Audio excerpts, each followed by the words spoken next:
Hello, hello, hello, everybody. We are back with another episode of the College Buzz with yours truly, Raphael. And I'm telling you that we're going to have an amazing discussion because how many people out there are, first generation students where this is going to be a new journey for you. Nobody else in your family has went to college, so you can't really depend on them to answer some of your questions. So I'm excited to have a wonderful guest who has the experience of what it's like to be a first generation student, and we're going to have a great conversation where we're going to answer some of the questions that you may have. So welcome my guest, Alexia Martinez. Yes. So happy to be here. Thank you. Welcome, welcome, welcome. So tell us a bit about yourself and how you got started at Baylor. Of course. So, like you said, my name's Alexia Martinez. I am a senior political science major with a minor in legal reasoning and analysis. And I'm from Abilene, Texas, so about 3 hours away from Waco.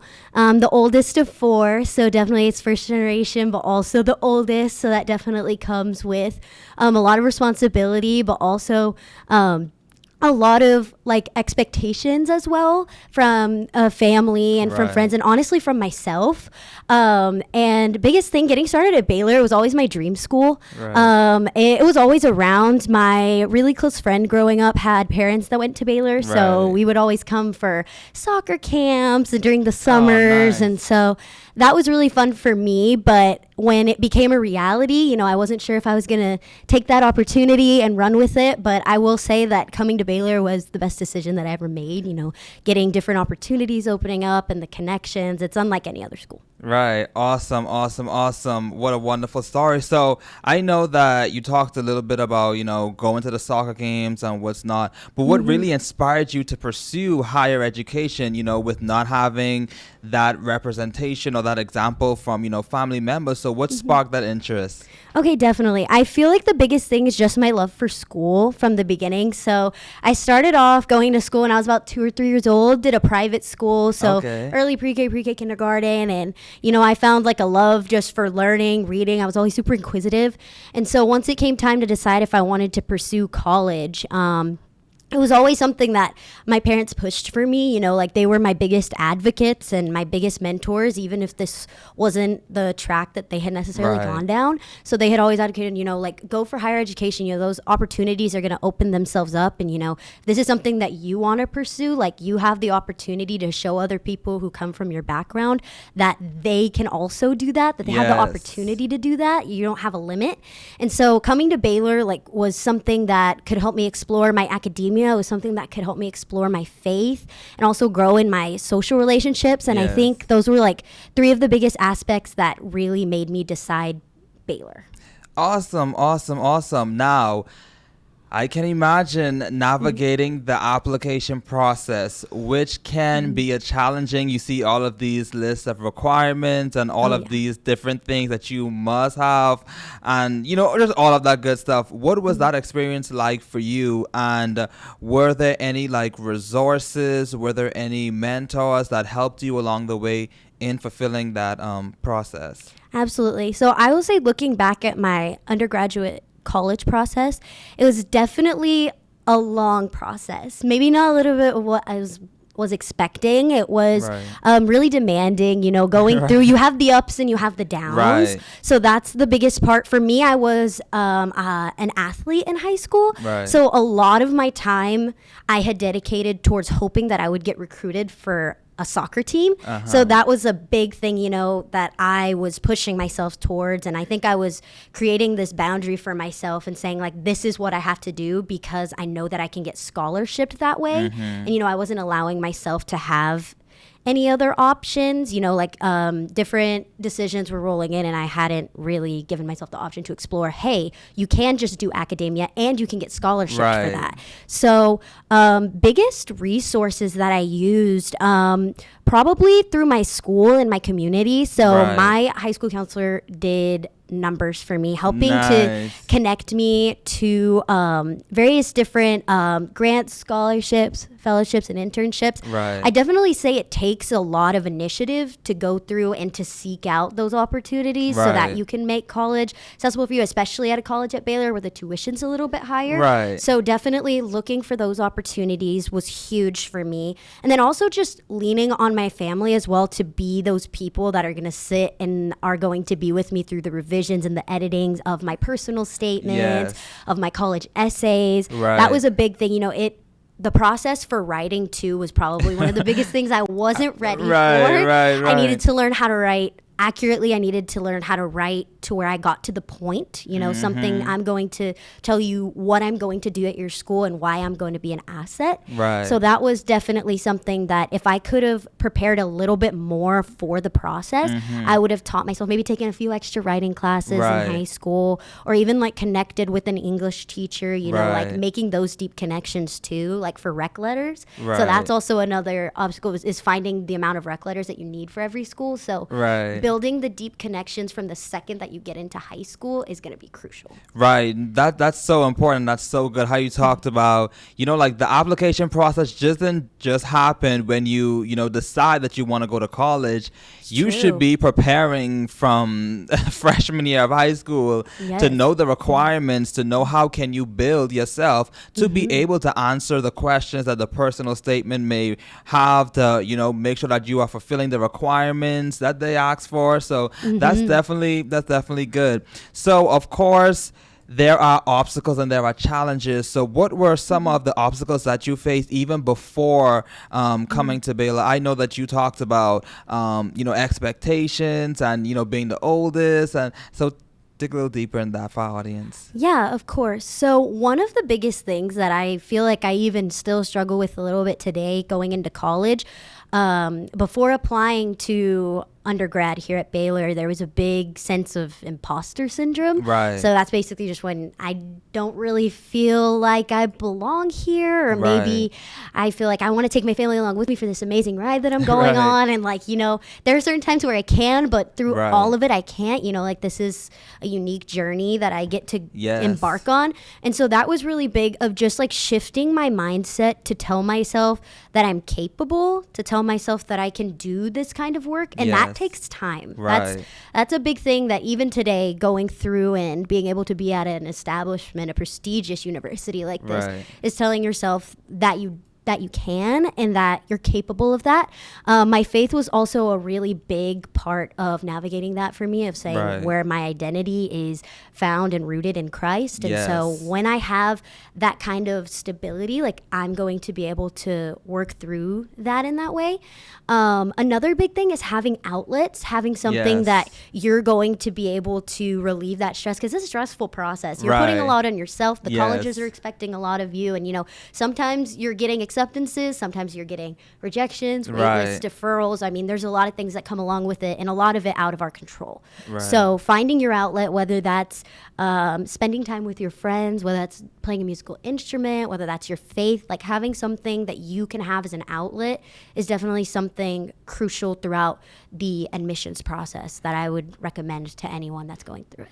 Yes, that's awesome. That's awesome. I know we talked a little bit too about, expectations and, that level of pressure. So how did that may have affected your mental health or self-confidence as you journeyed through the application process and even with coming to Baylor?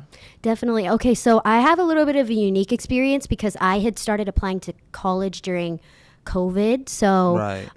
that was also difficult because I felt like I wasn't being able to tour the schools or being able to go throughout the same college application process that I had felt all the people my entire life I had looked up to had gotten. Right. And it was something I had waited so long for. So, Right. I felt like I really didn't get to experience it to its fullest. Right. So for me, that kind of took a toll on my mental health in saying is this something that I should be doing? If there's these much obstacles to hop over, like, is this something that I can do? You know, that came with a lot of self-doubt, a lot of uncertainty. I think that's hard to deal with. That's probably the thing that was hardest for me to deal with, is just not knowing what the next step is going to be. Right. You know, I don't know where I'm going to be. Am I going to be in Texas? Am I going to be out of state? Right. What am I going to be studying? I was applying to different schools under various majors. And so not having the control over such a crucial next step in your life, or just feeling like you didn't have control over the next step,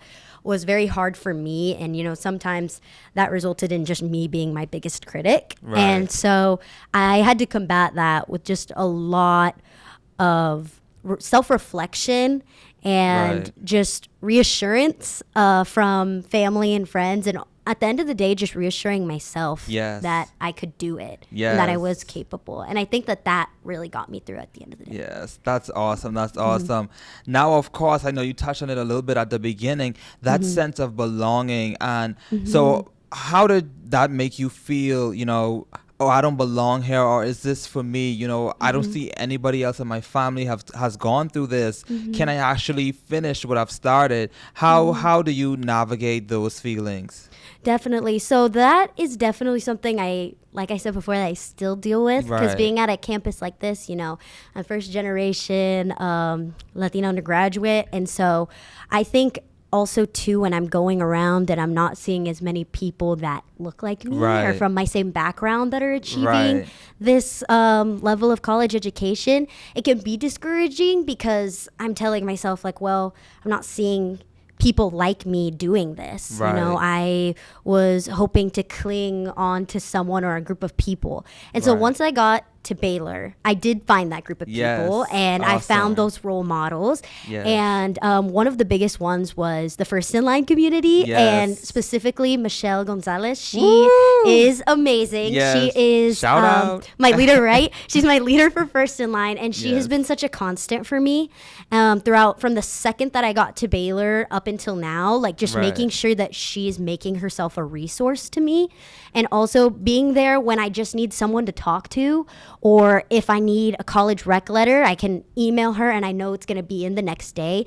And she also understands what it's like to navigate having a Latino identity and going through education. You know, there's very deep senses of family. You know, there's difference in language. You know, there's a lot of things that come into that. And she prioritizes every single one of my values and everything that I stand for. She helps push me to be better, and then also just cherishes the things that make me me. And so, like, whether that's taking the time to get to know my family, which my family is everything to me. So she takes the time to get to shake each of my parents' hands when they're in town. She gives me the opportunity to go and speak. I went this summer to Ascension Medical, and I was able to give a presentation on college education and what that looks like. So, you know, those things could not have been possible if it wasn't for her guidance and for her taking the time to help the next one in line. And so I think that the mind shift from saying, like, where am I seeing someone like me, to let me be that person that someone needs, that shift in mindset was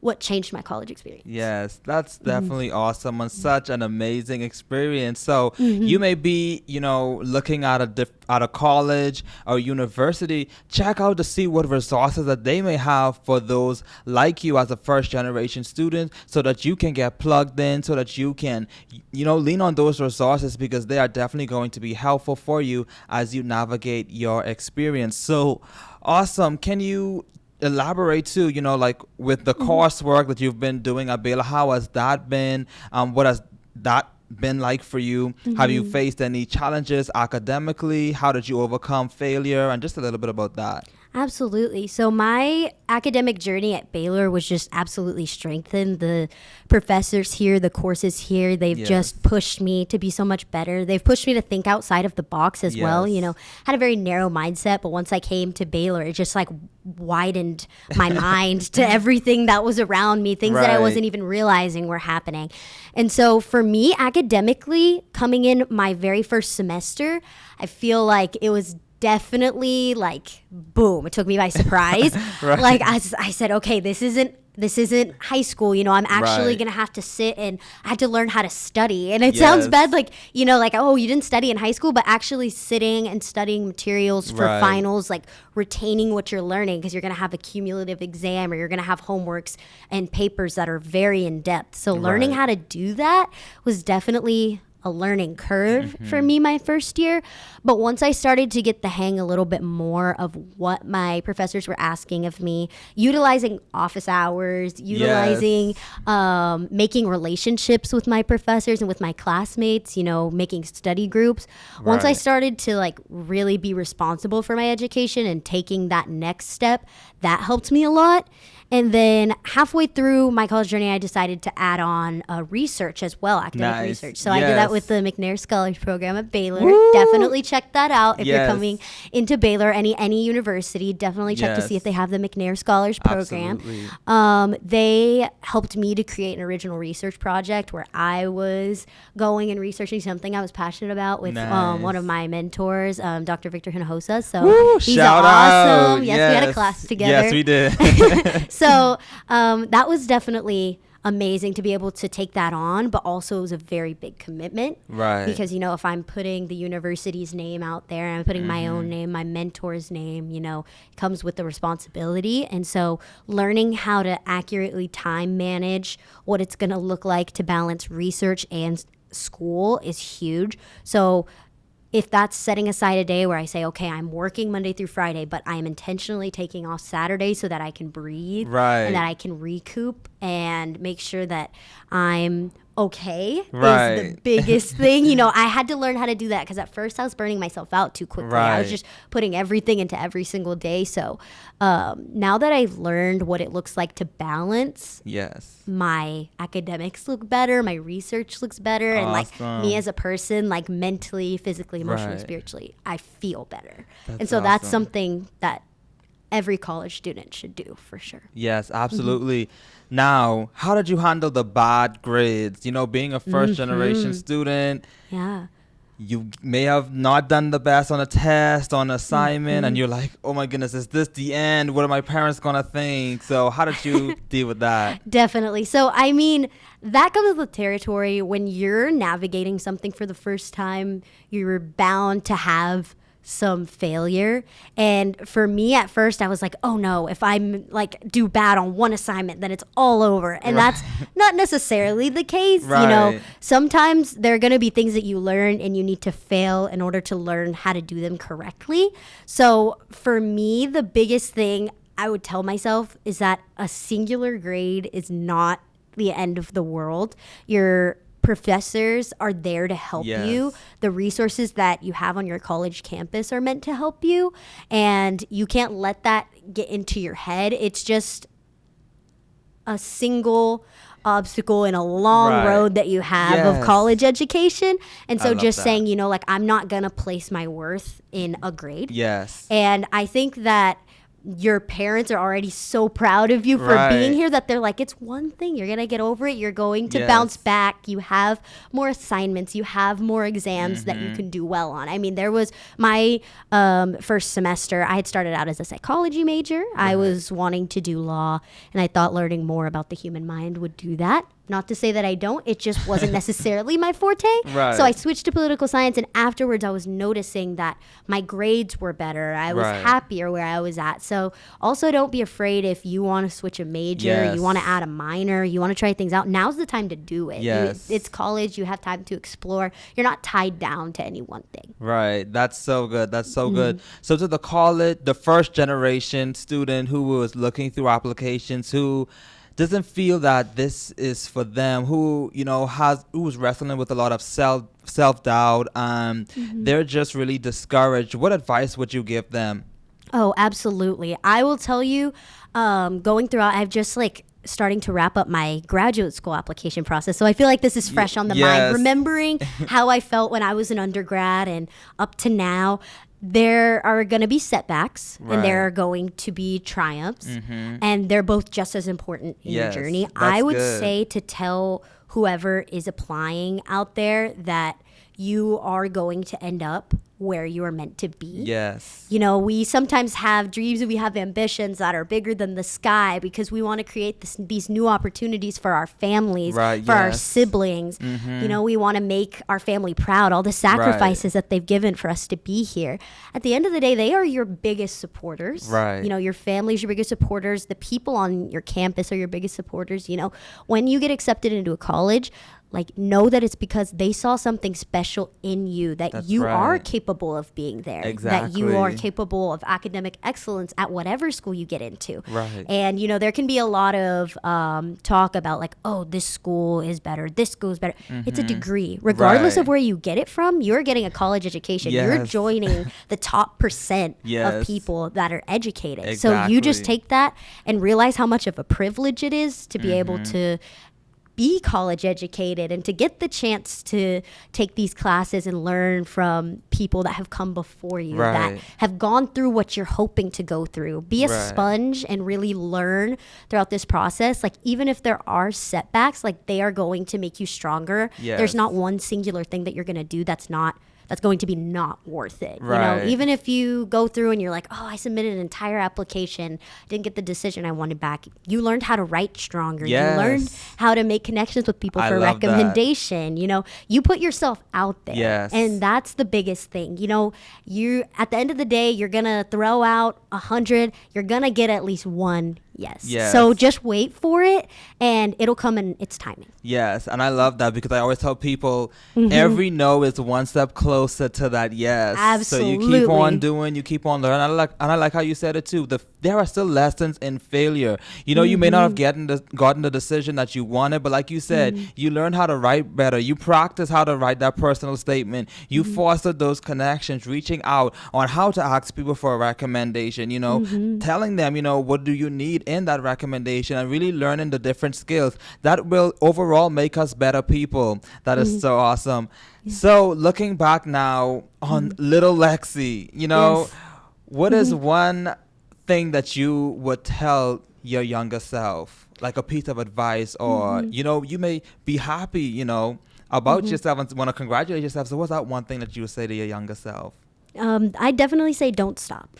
That's the biggest thing. There's going to be things that happen in the course of your time in higher education. You're going to want to stop.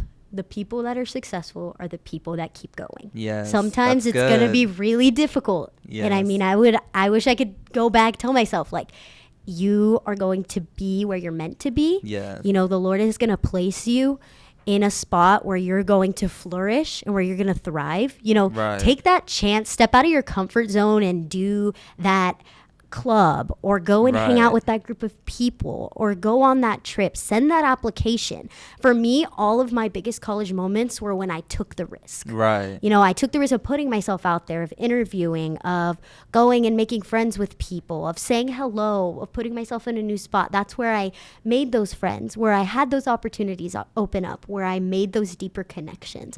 So I'd say don't stop. Keep being yourself. That's a Right. big thing. Don't Yes. ever lose who you are on the inside to try to please anyone else. Right. Because there is no way to please everyone in the Right. world. You know, you're going to stick to your morals, and the people that are right Yes. for you will come to your circle, and they'll be there to cheer with you in your successes, and they're also going to be there with you in the temporary setbacks. So I mean, I think that's the biggest thing. Just don't Yes. stop. That's good. Don't stop. Whatever you do, like Dory in Finding Nemo, just keep Keep swimming. swimming. Yes, Yes. just keep swimming. That's so awesome. I know you talked about, you know, finding a community in the Baylor First in Line, but how did you navigate the social life, like outside of that specific community that was kind of handed to you? Like, hey, this is the community, Yeah. but like finding friends on your own. How was that? Okay, that was definitely really fun. I will say I had a very interesting experience my freshman year.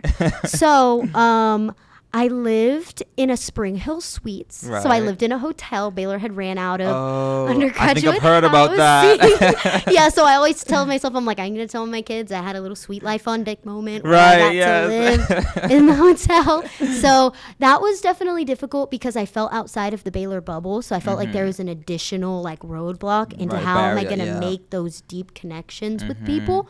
So there are various like events that colleges will put on. I know for Baylor, we have a line camp. So that's a week Right. prior to coming to Baylor that you have the chance to get yourself into the community. But you have Right. to sign yourself up for it or get on the wait list for it, regardless of what Right. it is. And that was a step I had to take. So I would say definitely putting yourself out there when it comes to different events. Like, even if you're like, I don't know if I want to do this, yeah, do it. Right. Like, push yourself to do it. Put yourself out of your comfort zone. Like, you're going to have the friends back home that you want to cling Exactly. to. And it's like, you can still have them as well. They're there with you throughout the entire time. Right. But also, you have to make an active effort to make those friends. And so, for me, my biggest friend group came the second semester of freshman year. Right. So, if your first semester, you're like, oh, I'm not sure if I've found like my group that I feel like everyone else is finding. You know, in college, it can be like, I have my friend group that are going to be my bridesmaid. Right. They're going to be my groom. Like, these are the people that are my people. Like, don't feel pressure to find those people immediately. Right. And know that friends come and go. Friends come and go in seasons. Right. And that's okay. And those friends that are closest to you, they're going to stick. Those are going to be the ones that are your future bridesmaids, your future groomsmen. You know, Right. those are your best friends that are going to stay with you. So second semester, I really just sought out. It was like, I'm not going to stay in my room anymore. I'm going to go Right. down to the lobby and the game room, and I'm going to go and put myself out there and study. And sure enough, like, people were just in the exact same spot as me. They wanted to make friends. Right. Everyone else is in the same spot. We all crave that community and that sense Right. of belonging. And so go into college knowing that there are people that are seeking that, and those people that are going to be your closest friends, you know, you don't have to change yourself for them. You get to be Exactly. yourself, and you get to have fun, and who knows where you're going to go. I know my freshman year, me and all my friends took a trip to New York. And so that was Nice. really big, and that was so much fun, and I got so much closer with them, and you know, they're some of my best friends, and now we're roommates. So like, you never know where that friendship is going to go. So definitely, like, I would say invest the time in the friendships that invest in you. Right. Now, especially being a first gen student, Mm-hmm. how did your parents react to you having to leave the nest and having to spread your wings? What was that like? Oh my goodness. So I know for me, since I was the oldest, Right. I remember my mom and my dad. I love them so much. We're Yes. really close. Yes. But my mom was crying. Yes. So she was like, we're very close knit. Like, all of my Yes. family, I think it was a moment of realization, like, oh, she is leaving. Like, she's Right. going to pursue that college dream. You know, my Yes. entire family, we had stayed in the same town. We had stayed in Abilene, Texas, and Right. that was where we went. And if you wanted to explore college, you can explore the college options there. I had Right. younger siblings. They were super young at the time. They must have been like 4 and 5. So they didn't understand. They're like, there's colleges in town. Why aren't you staying here? So that Right. was also hard to navigate. You know, there was different like generational differences in how they reacted to me leaving. You know, like whether that was like crying, there was excitement. You know, it was just a mix of emotions. At the end of the Right. day, I knew my parents were super proud of me, and they always pushed me to take the opportunity. Right. I just think that they knew that that it was just going to look different. You know, Right. I was going to be living somewhere else. I was going to be pursuing something different. So Right. as hard as it was, you know, I really do appreciate that my parents took the time to like put me first. They said, you Right. know, go achieve that thing. Go Yes. after that dream. Because, you know, you don't know when an opportunity like that is going to come next. So go Right. after it. And so for me, the biggest thing was, I definitely say, is just communicating why you're so passionate about it, why Yes. you're going to school, you know, like sit and have those conversations with your parents, those deep conversations with your family. Right. Why am I doing this? What am I going to be doing? Where am I going to be doing it? And at the end of the day, like, your family and your support system is going to love you no matter what. Yes. It's going to be difficult. It's definitely going to be hard going away from the family you love and the environment you're comfortable with, but it is a necessary and fun Yes, change. absolutely, absolutely. There may be some people out there who are going to, or who have an aspiration to break those barriers, where there hasn't been anyone in their family who has attended college, and they want to be the first ones, but they're finding some resistance. They're finding that their parents aren't supporting their dreams. They're finding that their parents aren't ready for them to leave. What advice would you share with them on how to overcome that and navigate that so that they can feel empowered to pursue their dreams? Absolutely. I would say that there's always going to be some resistance somewhere, you know, and sometimes it hurts when it's from the people that we love the most, you know, when you're trying to navigate. It's like I'm trying to communicate, but it doesn't seem like you're listening. Right. And so that's something that's really difficult to navigate.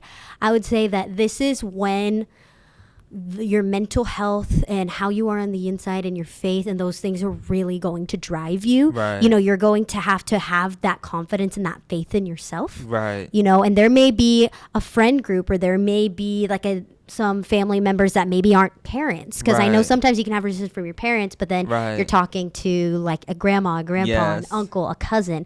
Like you're gonna have someone that's gonna be in your corner, and even if it feels like there's not a single person in your corner, like you have yourself. You know why you're doing what you're doing. You have your motivation, you have your dreams, you have your goals. I'd say have the end in mind while you're going through this process, because this is only temporary. You know, this feeling that you're having, you know, this hurt, this confusion, this feeling of being lost, it is temporary. And once you step out of your comfort zone and you make that change, like I am sure that the family will come around to it. Like they love you more than anything. They love you more than your accomplishments, more than what you're going to achieve. You know, like they love you as a person. And so really taking that risk, like, you know, regardless of people that are not understanding or not seeing where you're from, like still go for it anyway, because you will find your community. You know, family's not always blood. You're going to find those friends and those mentors that are going to become like family for you in your new environment.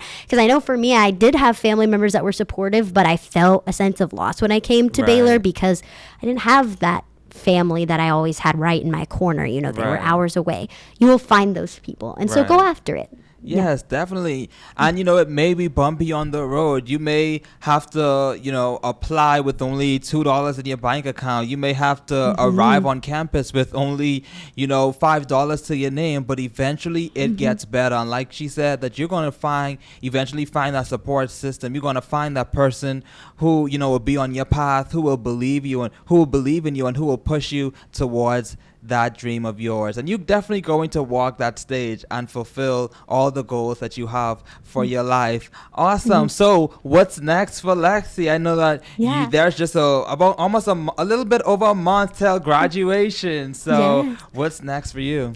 Definitely I'm going to grad school. So I'm so excited. This is an opportunity, something I've wanted for my entire life. You know, I always wanted the opportunity to, you know, make my family proud. Also, like, be able to help. Specifically for me, it was something where I have little siblings that I adore. You know, we have a pretty big age gap. Me and my closest sister, we're 12 years apart. So we have a big age gap.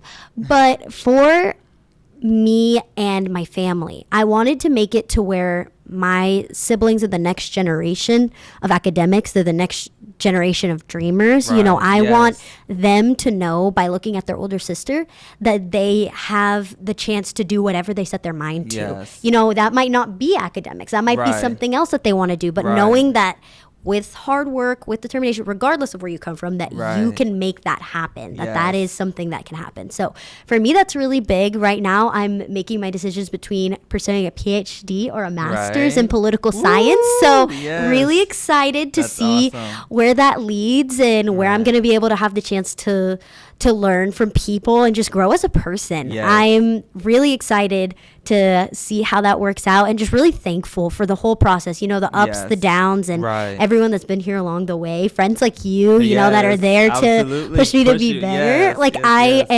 I'm so incredibly thankful and just really hopeful for what the future is going to bring. Awesome. Well, Lexi, I'm just so proud of you, and I can't wait to see all that God is going to do through you, and that you continue to, you know, spread your wings like an eagle and soar and continue to overcome the barriers and continue to be an example not only to your siblings but to everyone that you come into contact with. So it's been an amazing conversation. So guys, thank you for tuning in to the College Buzz with yours truly, Raphael, and with my guest Lexi. And it's definitely been an honor coming to wherever you are. Like I usually say, whether you're in the library, whether you're lounging off in your dorm room, whether you're at the gym, through the HEB aisle, wherever you are, thank you for tuning in. Be sure to share this with someone so that they too can be impacted by the insights that were shared with in this broadcast today. So, guys, until next time, we will see you. We will see you. We will see you. Bye bye.